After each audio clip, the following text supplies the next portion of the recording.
Um país presidido pela mesma pessoa por 10 anos. Um país governado pelo mesmo grupo político por 24 anos. Um país cujas eleições são contestadas pela comunidade internacional e em que os ferrenhos opositores foram sendo tirados do caminho. Um país que enfrenta crises humanitárias agravadas por sanções estrangeiras. Um país que agora parece caminhar para um acordo de distensão política. Eu sou Conrado Corsaletti, este aqui é o Durma com Essa, o podcast de notícias do Nexo.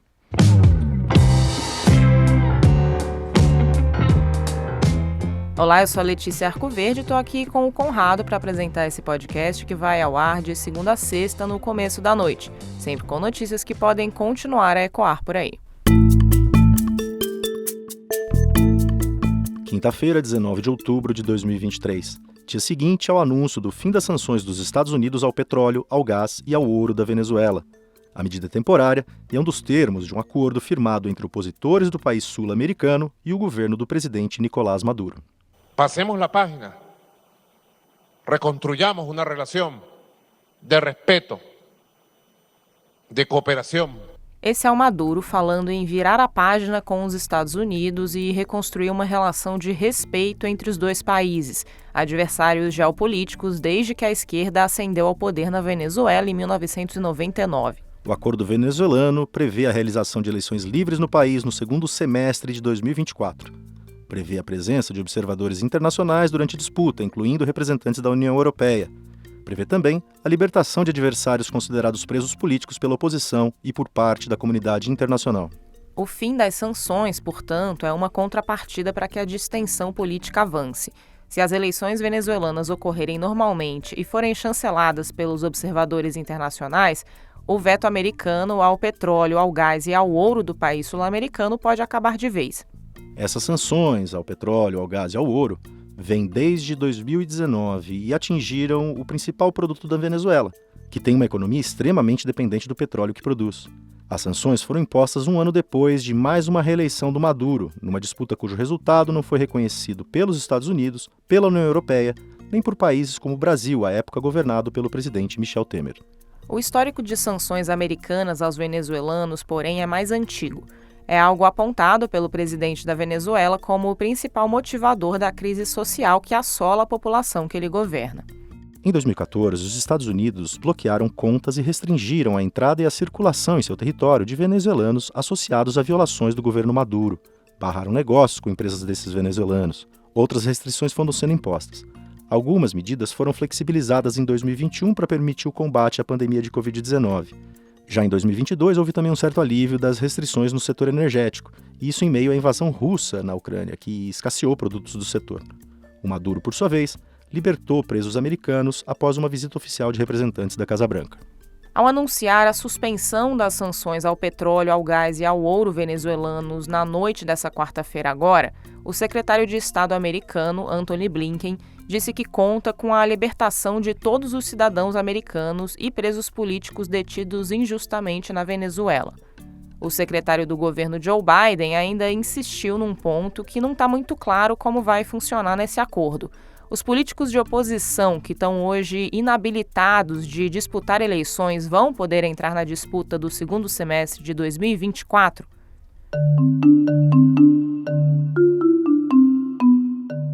A Venezuela está há 24 anos sob o governo de um mesmo grupo político. É o grupo do chavismo, do bolivarianismo ou do socialismo do século XXI, como dizia seu líder inaugural, Hugo Chávez.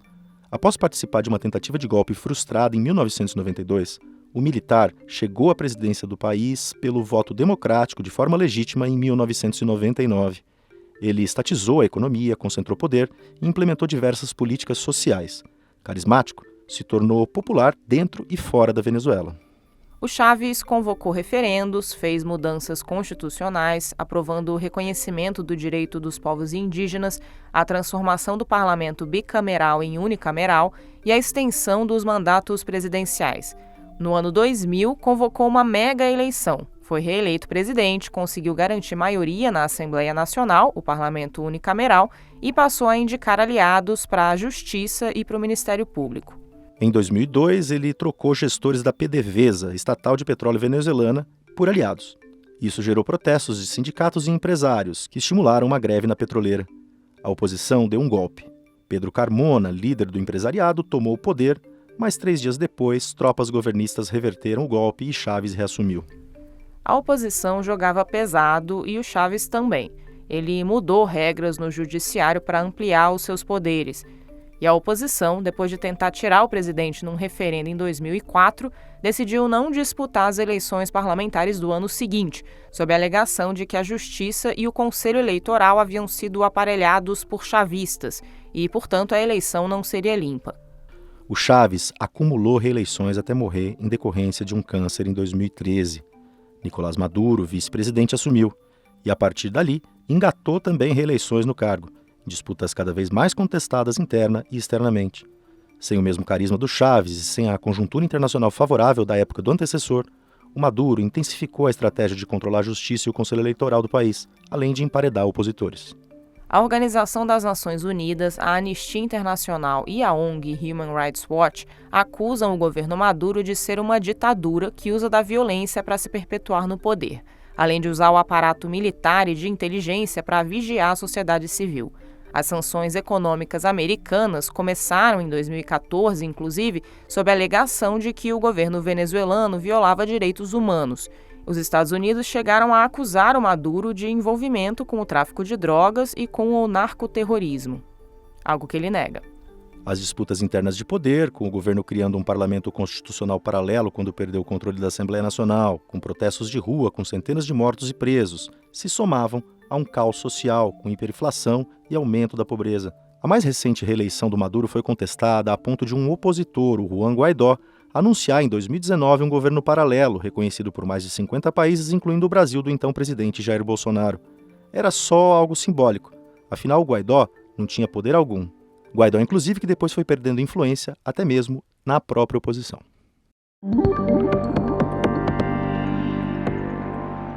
A busca por distensionamento político ocorre num momento em que Maduro enfrenta um isolamento internacional, com críticas vindas inclusive da própria esquerda. O seu governo é alvo de ressalvas, por exemplo, do presidente do Chile, Gabriel Boric. O presidente brasileiro, por sua vez, tenta romper esse isolamento dizendo apostar no diálogo. O Luiz Inácio Lula da Silva, que já chegou a chamar de narrativas as acusações de violações na Venezuela, foi relevante no acordo agora entre a oposição e o governo Maduro. Aí vem uma dúvida. Quem da oposição vai disputar as eleições do segundo semestre de 2024, provavelmente contra o próprio Maduro? Isso porque os principais nomes da oposição estão inabilitados para disputar eleições. É o caso do Juan Guaidó, que além disso se impôs um autoexílio. São os casos também do Henrique Capriles, nome considerado mais moderado, e da Maria Corina Machado, de viés mais radical, todos barrados por determinações judiciais. O acordo dessa semana fala em autorização a todos os candidatos presidenciais e partidos políticos, desde que cumpram os requisitos estabelecidos na lei. A questão aí é se essa redação garante o Henrique Capriles ou a Maria Corina Machado na disputa. Afinal, formalmente, eles estão inabilitados de concorrer por questões judiciais. Chamada de Dama de Ferro, a Corina Machado criticou o acordo dessa semana. Ela disse que não participou das negociações e que desconhece o alcance dos termos acordados. Disse ainda que o Maduro já violou acordos anteriores. A política é o nome mais forte da oposição para eventualmente enfrentar o governo no segundo semestre de 2024. A ex-deputada venezuelana é de uma família conservadora. É também uma católica fervorosa. Na política, teve historicamente o apoio das classes altas, mas atualmente ela tem ganhado espaço também nas classes mais populares. Ela é a favorita, aliás, nas primárias que a oposição vai fazer nesse próximo domingo. A ideia ali é escolher quem vai liderar a oposição na tentativa de tirar Maduro da presidência. A inhabilitação é um obstáculo pequeno ao lado de todos os demais que temos por delante para lograr eleições competitivas. Todos lo sabemos, um Conselho Nacional Eleitoral que é um tentáculo da tirania, um registro eleitoral absolutamente viciado. Você ouviu aí a Maria Corina Machado numa entrevista recente para o canal CNN. Ela diz que a sua inabilitação para concorrer é um problema pequeno diante do controle do governo nos aparatos judiciais e eleitorais, algo que, segundo ela, pode comprometer a lisura da disputa presidencial que está por vir. A retórica, você pode perceber, é inflamada. Retrata do esgarçamento do diálogo e de um jogo político bruto, cujo histórico, como você ouviu aqui, está cheio de avanço de sinais. Da oposição, que já deu golpe, e do governo, que por anos sufocou adversários. Agora é acompanhar se esse acordo, essa porta aberta para o diálogo, vai mesmo vingar.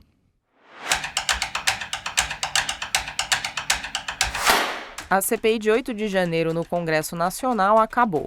Na quarta-feira, os integrantes da comissão que investigou a invasão dos prédios dos três poderes aprovaram o seu relatório final. A Isabela Cruz escreveu sobre o tema. Isabela, no que deu essa CPI? A CPI foi ideia da oposição, dos bolsonaristas, mas no final acabou servindo para que os governistas pudessem demonstrar que os ataques do dia 8 de janeiro foram resultado direto de um processo de anos de descredibilização do sistema eleitoral e ataque às instituições, conduzido por Jair Bolsonaro e aliados e financiado por empresários. Assim, o texto produzido pela relatora Elisiane Gama, com mais de 1.300 páginas, enquadra o episódio do dia 8 como obra do bolsonarismo, atribuindo ao próprio ex-presidente 4 crimes: associação criminosa, violência política, abolição violenta do Estado Democrático de Direito e golpe de Estado. O texto também dá bastante atenção às responsabilidades tanto dos que compunham a cúpula da Polícia Militar do Distrito Federal, embora não aponte crimes do governador Ibanez Rocha, quanto de integrantes das Forças Armadas, incluindo oficiais da ativa e incluindo gente das mais altas patentes, como os comandantes do Exército e da Marinha no governo Bolsonaro. Nesses dias eu conversei com especialistas nas relações entre civis e militares no Brasil e eles destacaram a importância desse relatório, que pode indicar uma mudança na cultura política do país, em que militares estão sempre quebrando regras de imparcialidade, participando da vida política e, no final, sendo poupados de responsabilização penal. Também houve pareceres da oposição imputando crimes a Lula e a autoridades escolhidas por ele, mas com a aprovação do texto da relatora por 20 votos a 11, esses outros textos não foram analisados. Isabela, esse relatório serve para quê exatamente? Comissões parlamentares fazem investigações, mas não têm o poder de apresentar denúncias para que processos penais sejam realizados contra os que foram investigados. O que colegiados do tipo fazem é apresentar as provas colhidas ao Ministério Público para que este sim acione a justiça se julgar necessário. As provas também são apresentadas a outros órgãos de investigação e controle, como o Tribunal de Contas da União e a Polícia Federal, que pode aprofundar as investigações, como aliás pede o relatório da CPI. No caso da CPI da pandemia, por exemplo, realizada em 2021 pelo Senado, muito do que foi produzido ainda está sem nenhum resultado pela inação de Augusto Aras no comando do Ministério Público Federal. O mandato de Aras, porém, acabou recentemente e um novo nome vai ser indicado por Lula. O texto da Isabela você lê no nexojornal.com.br. Lá você acompanha todo o conteúdo que o Nexo produz diariamente. Assine o Nexo e apoie o jornalismo independente e de qualidade. Tem um desconto especial por tempo limitado de 60% para assinaturas feitas com o login do Google.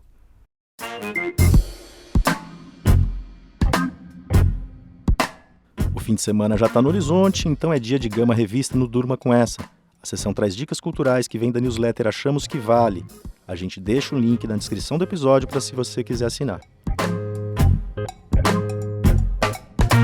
Olá, aqui é a Luara Calvenic, editora da Gama Revista. Hoje a gente começa indicando uma série de terror baseada nos contos de Edgar Allan Poe. A Queda da Casa Usher leva o nome de uma das obras mais famosas de Poe.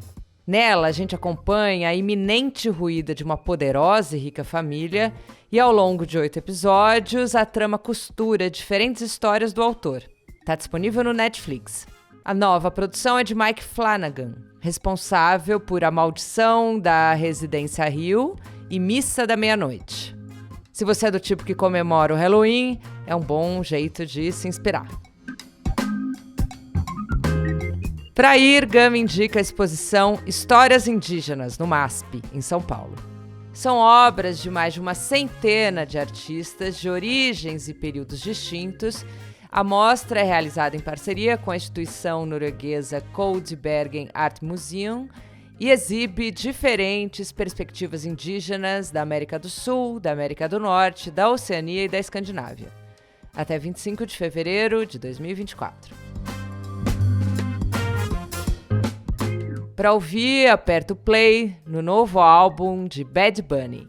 Conhecido pela mistura festeira de reggaeton e trap, o rei latino do pop aposta, com seu novo disco, numa pegada trip-hop e em letras mais densas. Uma das canções é um sample de Vogue, da Madonna. Definitivamente, o álbum é uma ótima pedida para dançar nas melhores pistas. Para ler, a gente indica a reedição de Em Busca do Prato Perfeito, de Anthony Bourdain.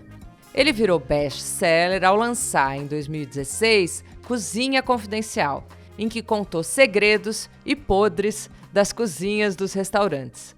Mas foi como viajante de apetite aventureiro que ele firmou sua personalidade de hedonista profissional e leitor de almas. A Companhia da Mesa acaba de reeditar o Em Busca do Prato Perfeito, um dos livros mais deliciosos de viagem e que fornece de brinde uma aula de escrita para os amantes desse gênero e da literatura sobre comida.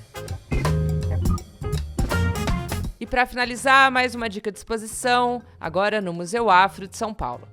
Relembrando a exposição feita por Emanuel Araújo, em 1988, ano que celebrava o centenário da abolição da escravidão e que estabeleceu a atual Constituição brasileira, o MAM e o Museu Afro de São Paulo se reúnem na mostra Mãos, 35 anos de mão afro-brasileira. A exposição reflete sobre o racismo estrutural que perdura no país e dialoga sobre a relevância e a circulação de obras feitas por afrodescendentes. Por hoje é isso, mas semana que vem a gente volta com mais dicas do Achamos que Vale. No site da Gama e assinando as nossas newsletters, você pode conferir as nossas dicas semanais. Até mais!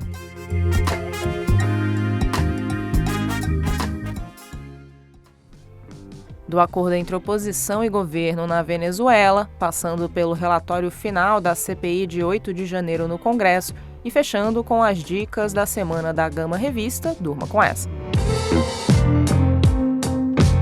Com roteiro, produção e apresentação de Conrado Corsaletti, edição de texto de Aline Pellegrini, apresentação de Letícia Arcoverde, participações de Isabela Cruz e Luara Calvianic, colaboração de Marcelo Montanini, edição de áudio de Pedro Pastoriz, termina aqui mais um Durma com essa. Sexta-feira é dia de extratos da semana.